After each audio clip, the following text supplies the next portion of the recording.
안녕하세요. 아하 신약예술 통독 길라잡이 8강 1차 전도여행과 갈라디아 교회의 개척입니다. 아시는 것처럼 신약예술 통독 교과 과정은 모두 12주 걸쳐 진행이 됩니다. 이번에는 제8강이 되겠고요. 이 강의를 들으시고 성경은 사도행전 13장 14장에 있는 1차 전도여행 그리고 15장에 있는 예루살렘 공의회를 읽으시고 그 다음에 1차 전도여행에 전도했던 그 지역의 교회들을 위해서 쓴 갈라디아서를 함께 읽으시면 되겠습니다. 원래 이 강의 한 주차는 90분에서 120분 진행이 되는데 유튜브에서 그렇게 길게 할 수 없다는 한계도 있기도 하고 또 한 가지는 제가 몇 년 동안 강의를 진행하면서 시간 때문에 늘 아쉬웠어요. 그래서 이번에도 4개로 나누어서 부속 강의로 나누어서 강의를 진행하도록 하겠습니다. 이번에는 그 첫 번째 안디옥 교회와 급으로 전도를 다루도록 하겠습니다. 바울의 전도 여행을 우리가 이야기하기 위해서는 사전에 필요한 것 중에 하나가 속주에 대한 이해가 필요합니다. 속주. 지금 여기에 보이는 이름들이 속주가 되겠죠. 마게도냐 속주, 또 유다 속주, 수리아 속주. 오늘 다루는 것은 구브로 속주가 되겠네요. 그런데 이 속주라는 것을 우리가 잘 이해할 필요가 있어요. 뭐냐면 속주는 사실은 로마 공화국에 병합된 영토가 아니라는 것이죠. 법적으로는 외국입니다. 보통 4개 정도로 구분할 수 있지만 더 작게는 2개 정도로 구분한다고 할 수 있을까요? 요거는 나중에 총동 얘기하면 다시 한번 다루도록 하겠고요. 그래서 일종의 동맹국 같은 그런 경우가 되겠는데 어떤 곳에서는 세습 왕조가 있기도 하고 그 다음에 주민이 알아서 선거로 대표를 뽑기도 하고 또 그렇지 못하는 경우에는 정기적으로 고위 정무관을 파송을 해서 지배하는 경우가 있습니다. 그리고 주로 이런 것을 우리는 속주 그렇게 이야기할 수 있게 되겠죠. 프로빈키아. 사실 이 속주는 지역을 말하는 게 아니라 행정구역이 아니라 임무, 당담 임무를 얘기한다고 볼 수 있을 것 같아요. 그러니까 이제 국고 수입이 필요한데 그때 감찰관이 가서 세금을 거두게 되거든요. 그 임무를 또는 그 세금 거두는 영역이 프로빈키아 그렇게 되겠죠. 그래서 이렇게 관리를 파견하게 되면 포괄적으로 그 정무관의 프로빈키아라고 얘기를 하게 되는 겁니다. 자, 바울의 전도여행에 재미있는 것이 있습니다. 도표로 정리하면 더 쉬울 수 있는데 바울의 전도여행은 성경에는 4개가 나왔습니다. 1차, 2차, 3차 그리고 4차는 로마에 연금되기 전에 이 과정을 4차라고 얘기하죠. 하지만 학자들은 디도서하고 디모데 전후서를 생각해서 추론해가지고 5차까지 얘기합니다. 그리고 이제 사도행전에 이렇게 연결되는 게 1차에서 4차까지 되겠죠. 근데 재밌는 것이 1차 석장, 2차 석장, 3차 석장, 4차 석장이라는 것이죠. 그래서 외우시기가 쉬워요. 그러니까 13에서 15, 16에서 18, 21에서 20, 19에서 21, 22에서 28. 석장, 석장, 석장, 그리고 나머지 7장 그렇게 보시면 되겠죠. 그 다음에 이제 연도도 재미있습니다. 보시면 1차가 47, 48 그렇게 해서 2년이거든요. 그 다음에 2차는 50에서 52년 3년입니다. 4년 그리고 5년 그리고 6년. 이건 뭔지 아시겠습니까? 플러스 1이 되는 거죠. 플러스 1. 1차에 여기 플러스 1이 되겠죠. 1차에 1을 더하면 2가 되고 2차에 플러스 1을 하면 3년이 되고 그죠? 3차는 4년, 4차는 5년, 5차는 6년 이렇게 됩니다. 그 지역은 속주로 얘기해야 되겠죠. 갈라디아 지방, 그리스 지방, 아시아 지방, 뭐 지금은 소아시아라고 말하는 곳이죠. 그 다음에 로마, 그 다음에 서버나 스페인을 얘기하죠. 이렇게 하면서 이제 바울이 바울 서신을 기록합니다. 갈라디아서, 데살로니가 전후서, 고린도 전후서, 에베소서, 빌립보서, 골로새서, 빌레몬서. 이것도 재밌습니다. 1차에는 1권입니다. 2차에는 2권, 그 다음 3차는 3권, 4차는 4권, 그리고 5차는 5권이 돼야 되는데 사도 바울 서신은 13권이거든요. 그러니까 나머지 3권. 이렇게 해서 이 표를 외우시면 사도행전과 그 다음에 바울 서신을 연계하는데 아주 유리합니다. 이해하시겠죠? 자, 이걸 다시 한번 좀 구체적으로 해볼까요? 바울의 전도행이 있습니다. 1차부터 5차까지. 근데 사실은 1차에서 아까 13에서 15장까지 그랬는데 여기에 예루살렘 공의회가 하나 들어있어요. 근데 그게 이제 1차에 부록처럼 있다 생각을 해가지고 석장으로 얘기하는 거죠. 1차는 13장 1절에서 14장 28절, 2차는 13장 36절에서 18장 22절, 그리고 3차는 18장 23절에서 21장 16절, 4차는 21장 17절에서 28장 31절까지, 그리고 이제 5차는 디모데전서와 디도서와 연결이 된다는 거죠. 자, 보시면 1차 전쟁을 진행을 합니다. 안디옥에서 출발해서 쭉 갔다가 다시 돌아와요. 그래가지고 안디옥으로 돌아옵니다. 그러니까 돌아온 다음에 갈라디아서를 기록을 했습니다. 자, 2차 전도여행은 역시 베이스 캠프가 안디옥이잖아요. 안디옥에서 출발해서 쭉 갔다가 고린도에 가서 데살로니가 전후서를 기록을 합니다. 이건 이제 구강을 들으시면 이해할 수 있는 부분이 될 수 있어요. 근데 3차 전도여행은 안디옥에서 출발해서 에베소에서 있으면서 고린도 전후서를 기록합니다. 여기에는 이제 몇 가지 또 숨은 이야기가 있거든요. 그래서 고린도 전서는 에베소, 그리고 고린도 후서는 마게도니아, 그렇게 하기도 하는데, 여러분들 고린도서가 몇 권인 줄 아십니까? 2권이죠. 전서와 후서. 하지만 우리 3차 때 얘기하겠는데 5권으로 구분될 수 있습니다. 그래서 이렇게 나눠지는 거예요. 그 다음에 고린도에 가 있으면서 로마서를 기록합니다. 4차는 예루살렘에서 로마까지 가죠. 그리고 옥중에서 4권을 기록합니다. 그래서 옥중서신 그렇게 이야기하죠. 5차는 이제 스페인까지 갔다 온 다음에 돌아와서 빌립보에서, 고린도에서, 그 다음에 로마에서 기록하게 됩니다. 이 디모데후서가 마지막이어서 마치 바울의 유언장과 같다라고 얘기하기도 합니다. 나중에 디모데후서를 공부할 때 다시 한번 자세히 얘기하도록 하겠습니다. 자, 이렇게 여행의 도시들을 나열하니까 여러분들 힘드시죠? 하지만 9강, 8강, 9강, 10강, 11강 이어지면서 공부하시면 이거 다 그냥 외워집니다. 자, 그럼 진행해 보겠습니다. 그 전에 간단히 바울의 생일을 이렇게 정리하면 우리 지난번 공부했던 것처럼 이렇게 돼서 67년에 체포를 당하고 순교하는 것까지 나오게 됩니다. 자, 1차 전도여행, 예루살렘 공의회, 2차 전도여행, 3차 전도여행, 그 다음에 예루살렘에서 체포를 당하죠. 호송을 받죠. 그 다음에 28장에 있는 것처럼 로마에 투옥이 됩니다. 석방이 돼서 5차 전도여행을 하고 나서 두 번째 네로 때 체포가 되죠. 사도행전 13장 1절에서 보면 안디옥 교회에 선지자들과 교사들이 있으니 곧 바나바와 니게르라 하는 시므온과 구레네 사람 루게오와 분동왕 헤롯의 젖동생 마나엔과 및 사울이라 하면서 안디옥 교회 지도자들이 나옵니다.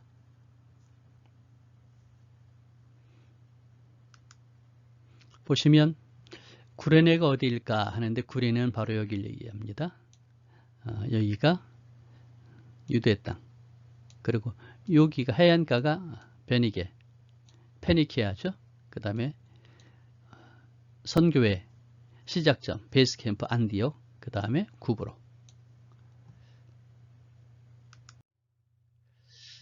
안디옥은 전사 이런 뜻을 갖고 있습니다. 그런데 수리아에 있는 안디옥, 그런데 안디옥이 16개가 있어요. 그래서 나중에 여기 비시디 안디옥이 여기 있는데 비시디 안디옥하고 수리아의 안디옥이 똑같은 안디옥입니다. BC 300년경에 수리아 왕 셀루커스가 아버지 안티오쿠스를 기념하여서 건설했습니다. 그래서 화려해가지고 동방의 여왕, 동방의 로마라고 불렸다고 하죠. 예수님 당시에는 더 큰 로마 제국원에서 로마, 알렉산드리아 다음으로 제3의 도시 그렇게 얘기할 수 있습니다. 우리나라 같으면 서울, 부산, 그 다음 인천쯤 될까요? 네, 제3의 도시. 그래서 여기에는 사방에 많은 사람들이 모이는 아주 큰 도시였다는 것이죠. 여기서 처음으로 그리스도인이라는 호칭을 받게 됩니다. 안디옥에 가시면 베드로 동굴교회가 있습니다. 베드로가 여기서 베드로가 여기에서 복음을 전파했다고 그러죠.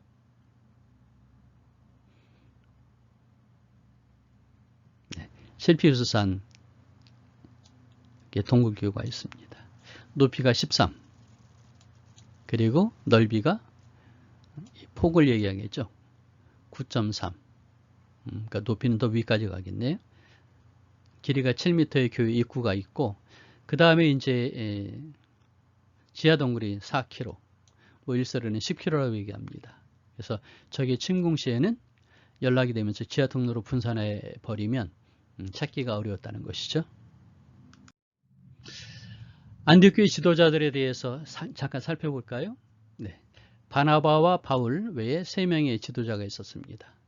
시므온, 그 다음에 루기오, 그 다음에 마나엔.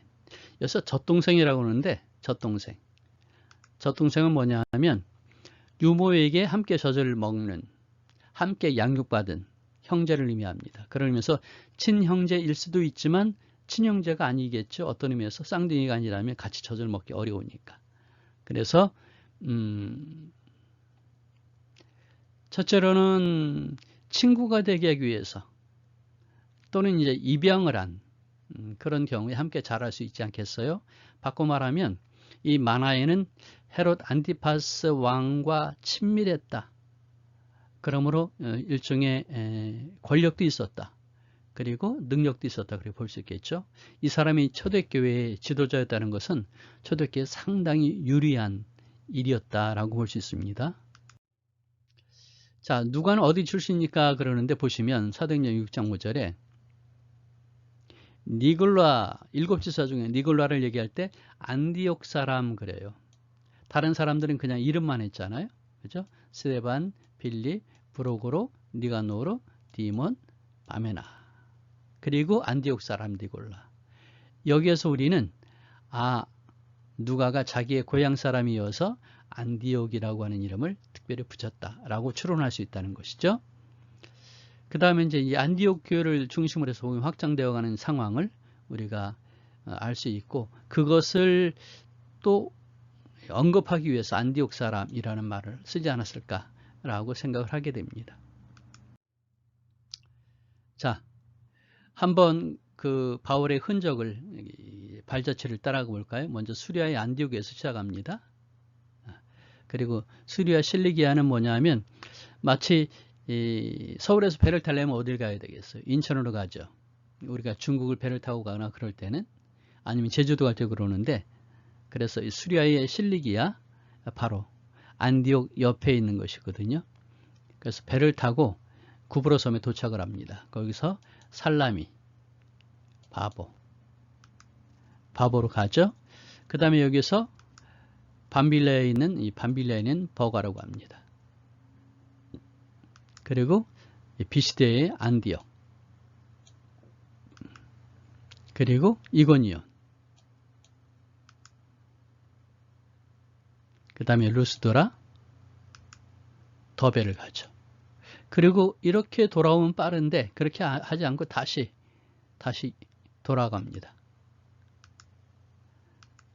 그래서 이번에는 이 버가가 아니라 아달리아 또는 안달리아에서 배를 타고 안디옥으로 돌아오게 됩니다. 복잡하죠?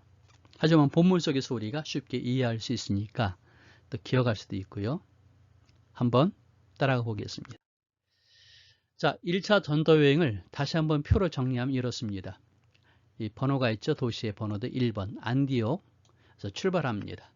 그리고 실루기아를 갑니다. 실루기아는 안디옥에서 약 8km 정도 떨어지는 항구 도시거든요. 수리양 실루기스가 자기 이름을 따서 실루기아라고 부르고 여기에 묘도 있습니다. 이때 바울과 바나바, 마가가 동행하죠. 그 다음에 배를 타고 가서 세 번째 살라미에 갑니다. 살라미는 구브로섬 동쪽에 있는 항구거든요. 여기가 바나바의 고향을 얘기합니다. 그리고 바나바와 나사라가 어디서 죽어서 여기에 무덤이 있죠. 자, 그리고 이제 바보로 갑니다. 같은 구브로섬이거든요. 근데 여기서 이렇게 진행하는 이 길이 140km가 됩니다. 그러니까 140km 그러면 그렇게 아주 먼 거리는 아니네요. 보십시다. 바보에서 버가라고 합니다. 이때 물론 배를 타고 가죠. 이 버가에 갔는데 여기에서 요한과 헤어지게 됩니다. 왜 그랬을까요? 자, 아무튼 버가에서 다시 비시디아 안디옥으로 갑니다. 여기까지를 150km, 여기를 150km라고 얘기하게 됩니다. 비시디아 안디옥은 터키 남부 옛 비시디아의 주도라고 얘기할 수 있겠죠. 여기에서 이제 복음을 증거하다가 이고니온으로 갑니다. 이고니온, 여기가 125km. 그 다음에 이고니온에서 루스드라로 갑니다. 33km, 아주 가깝죠. 그 다음에 이고니온이 루스드라에서 더베로 갑니다. 여기가 90km.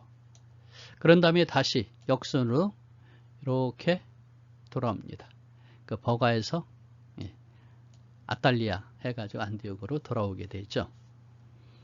여기 구체적 내용들은 나중에 도표를 보시면서 정리하실 때 사용하시고요.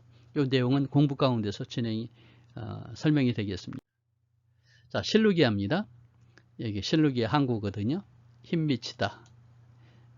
수리아 왕국이 창설된 셀루쿠스 1세가 자신의 이름을 따서 실루기아라고 이름을 붙였습니다. 자, 그리고 배를 타고 구브로섬에 갑니다. 살라미죠. 그리고 바보까지. 이건 우리가 아는 바보가 아닙니다. 파포스에서 우리가 순하게 음력을 해서 바보고 그러는데 파포스입니다. 파포스. 자, 사도행전 13장 5절에 말합니다. 살라미에 이르러 하나님의 말씀을 유대인의 여러 회당에서 전할세 요한을 수행원으로 두었더라. 살라미의 중심이 되고 있고요. 자, 살라미 이쪽 구브로섬의 동쪽 끝에 있습니다. 사실은 애초에는 여기가 이 구브로 섬의 수도였어요. 처음에는. 하지만 나중에 예수님 당시에 사도 바울 당시에는 바보섬이 수도가 되어서 총독이 여기에 있게 되는 거죠. 여기는 헤롯이 구리를 채굴했기 때문에 유대인들이 이곳에 많이 가서 살았습니다. 그런 의미에서 바나바도 유대인이었는데 이곳에서 태어나서 장성했다는 얘기가 되겠죠. 살라미에 가면 여기가 바나바를 기념하는 교회가 있고요. 200m 떨어진 곳에 바나바 무덤 교회가 있습니다. 그리고 여기에 바울과 요한, 이 요한은 누구겠어요? 마가 요한이 되겠죠. 기념교회가 있습니다. 온 섬 가운데로 지나서 바보에 이르러서 바예수라는 유대인 거짓 선지자인 말소를 만나는 또 하나의 사건이 일어나게 되죠. 여기가 바울 채찍교회, 바울이 채찍을 맞았다는 곳인데 바울 채찍교회입니다. 바보, 대문이라는 뜻인데 바보가 아니고요. 여기에 있게 되죠. 로마가 구브로를 전체를, 그러니까 구브로를 하나의 속국으로 만들면서 살라미에서 바보로 수도를 옮겼던 것 같아요.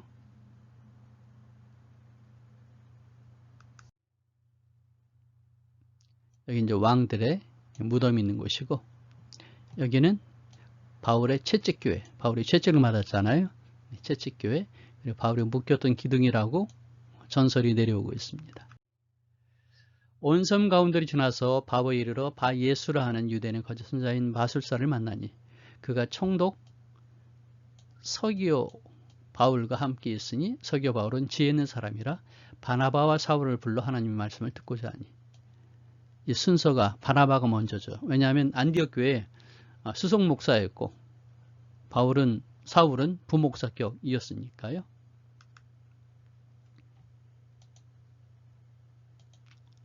여기서 말하는 이제 서기오 바울이 나오는데 총독이라고 그러죠. 자, 속죄의 총독이 두 가지로 구분할 수 있습니다. 원로원의 속주가 있고요. 황제의 속주가 있는데 원로원의 속주에는 지방 총독을, 그리고 황제의 속주에는 지방 장관을. 사실은 우리가 총독 그렇게 얘기를 하죠.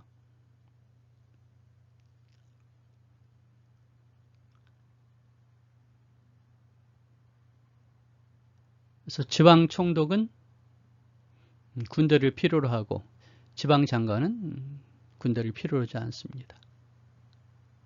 그래서 군대를 필요로 하지 않는 지역 총독을 지방 장관, 그렇게 불렀다는 것이죠. 우리가 아는 바대로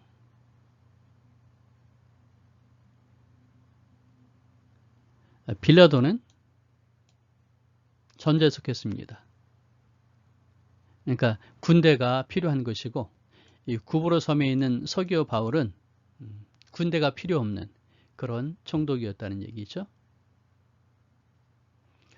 우리나라 제주도의 5배 정도 되는 구브로 섬인데, 이게 지중해 많은 섬 가운데 세 번째로 큰 섬입니다. 르네상스 시대에 보티첼리가 그림을 그렸는데 그것을 비너스의 탄생이라는 그림을 그렸어요. 비너스의 탄생 아시나요? 네, 이 그림이죠. 비너스가 탄생했습니다. 사람들은 여기가 아름다운 그런 섬이었는데 이 섬 앞바다에서 비너스가 태어났다고 믿었습니다. 그러니까 섬 전체가 비너스를 신으로 섬겼어요. 그래서 이 파포스는 우상의 중심지였던 것이죠. 거기에서 서기오 바울이 우상의 중심지인 섬을 총괄하는 총독이 된 것입니다. 이 서기오 바울은 자료에 따르면 6대에 걸쳐서 공직 생활한 로마의 귀족 가문이었다고 얘기를 합니다. 그러니까 지혜로운 사람이라고 그랬죠. 바울이라고 하는 사울이 성령이 충만하여 그를 주목하고 이르되 해서 바울이 엘루마라고 하는 박수에게 저주를 하죠. 내가 맹인이 되어 얼마 동안 해를 보지 못하리라. 근데 여기서 우리가 관심을 가져야 될 얘기가 있는데, 바울이라고 하는 이름이 처음 사용이 되었습니다. 우리가 이제 전에 배울 때는 사울이 큰 자, 바울이 작은 자 그래서 주님을 만난 다음에 바울이 겸손한 마음이어서 사울이란 이름 대신 바울이라는 이름을 썼다고 그러는데, 사실은 그러기보다는 바울은 로마식 이름이고 사울은 히브리식 이름입니다. 그리고 이제 바울이 본격적인 사역을 하잖아요. 이방인 전도를. 그런 의미에서는 유대인 이름보다는 로마식 이름이 더 적절한 것이죠. 그래서 마가가 그렇게 이름을 바꿔서 사용을 하고 있습니다. 자, 여기까지가 이제 구브로 전도 사역이고, 우리 다음에는 실제로 전도하는 그 4개 중심 도시를 공부해 보도록 그렇게 하겠습니다. 이 강의와 관련돼서 필요한 자료가 있으시거나 아니면 교회 강의를, 소그룹 강의를 부탁하실 분이 계시면 저에게 연락을 주시면 함께 하도록 하겠습니다. 연락처가 있고요. 이메일도 있습니다. 그리고 후원해 주실 수도 있고요. 이에 관련된 내용이 단톡방을 통해서 이제 전달되기도 하고, 이번에는 전도여행 도시, 이거 상당히 중요한 내용인데, 그 다음에 로마의 속주, 그 다음에 읽기, 여기는 듣기, 그 다음에 강의했던 내용들, 그 다음에 전도여행 경로와 사역 내용 그랬는데, 아까 보셨던 그 내용의 도표입니다. 함께 보실 수 있습니다. 지금까지 강의하고 있는 그 내용 가운데서 저희 다음에 있는 청소년교육선교회 카페 보시면 이렇게 동영상 강의들이 링크되어 있습니다. 그래서 이전 것을 다 확인해 볼 수가 있겠고요.